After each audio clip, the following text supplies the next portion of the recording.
is Philip Larrett-Smith, and I'm the co-curator with Francis Morris of the exhibition Yayoi Kusama, Infinite Obsession.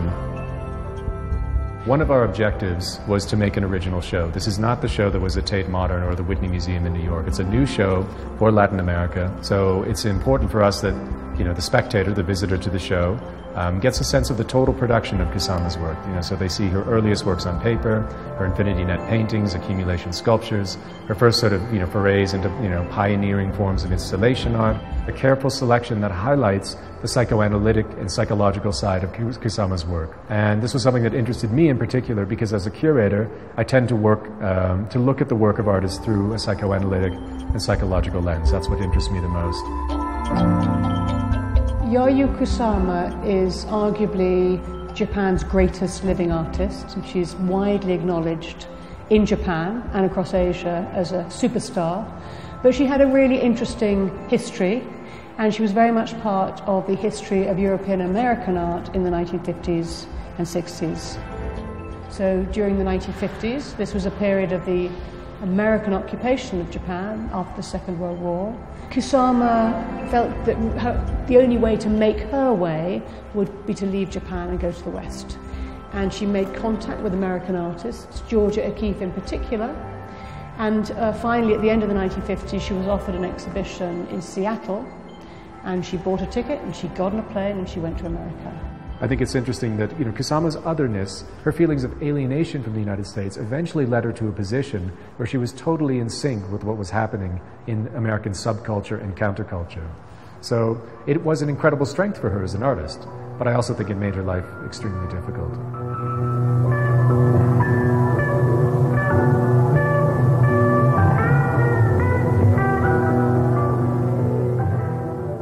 I think mental health is a major issue in relation to Yayoi Kusama.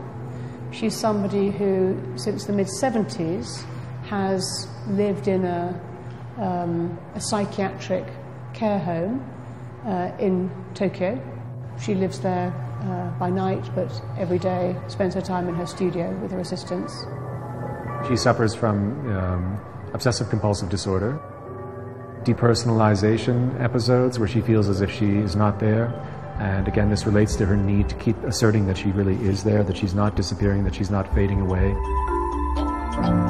The dot is something that Kusama started using very early on in her work, and it originated really as one of the devices for decorating and covering space.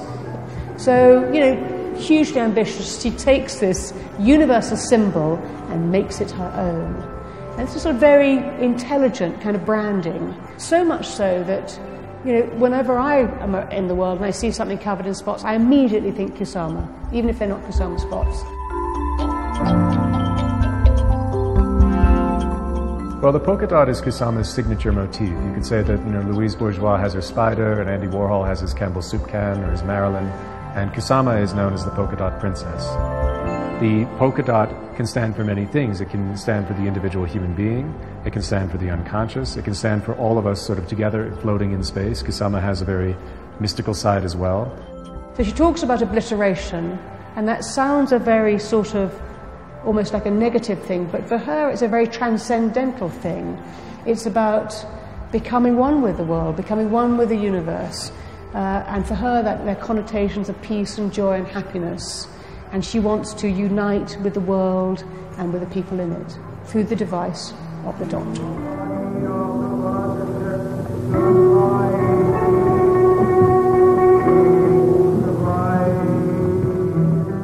She's able to adapt it to many different formats. It's present in her early works on paper, in her infinity net paintings as the negative ground against what she makes, these sort of looping scallop strokes.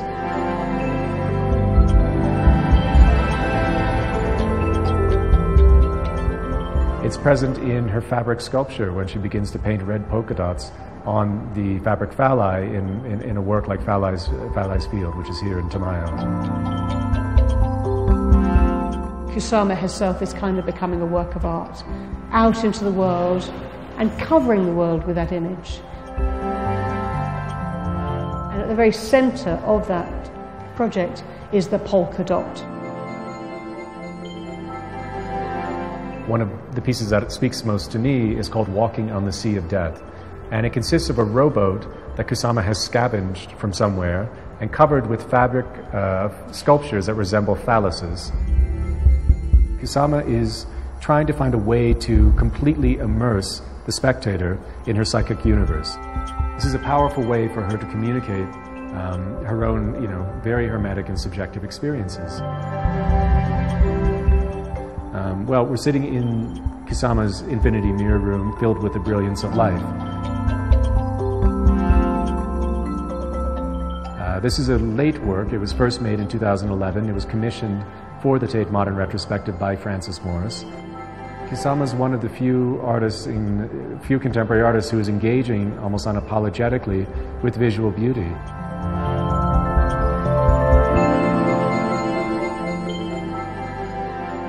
When you see this work actually installed, when you enter and you see the flashing lights reflecting on the water, on all of the mirrored surface on the walls, it gives a sense of euphoria, of joy, and of transcendence.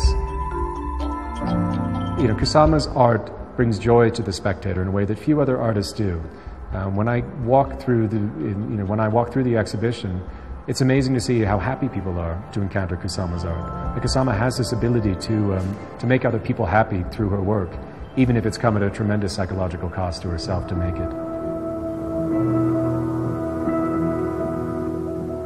There's a fear of disappearance in the work. The fear of disappearance is tantamount to the fear of death. And the process of self-obliteration is, in a way, to disperse herself so completely over her different supports through the making of her artwork that in the end she no longer exists. You could say that it's a kind of paradox. Kusama wants everyone to pay attention to Kusama. She's very invested in her status as an artist. She always wants more fame. But when I met her for the first time and proposed the exhibition to her, she said, well, I'll do it, but only if you make me really famous in Latin America. And I said, well, I'm sure that will happen. Kusama is now represented by some of the best galleries in the world, and now Kusama has, in a sense, arrived, and we can say that Kusama is no longer such an outsider in terms of her position as an artist. The idea was to make an exhibition that would both celebrate Kusama as an amazing contemporary artist and would bring to the public some of her key works from the last 10 years. So the Infinity Mirror Room, this extraordinary group of paintings, which are her most recent work, and some of the other installations from the recent years, but also to try and show to a public maybe new to her work the origins of that work right back in her first, almost juvenile exercises, paintings and works on paper from the Japan years. For people to understand that this work is of an artist who is very young and very lively now, but she's a young 80-year-old. And one of the distinctive features about Kusama that I think this exhibition demonstrates is how that she was always very much at the forefront of whatever was avant-garde at the time. And so I would say that this is a good beginning for anyone who wants to learn about Kusama's work.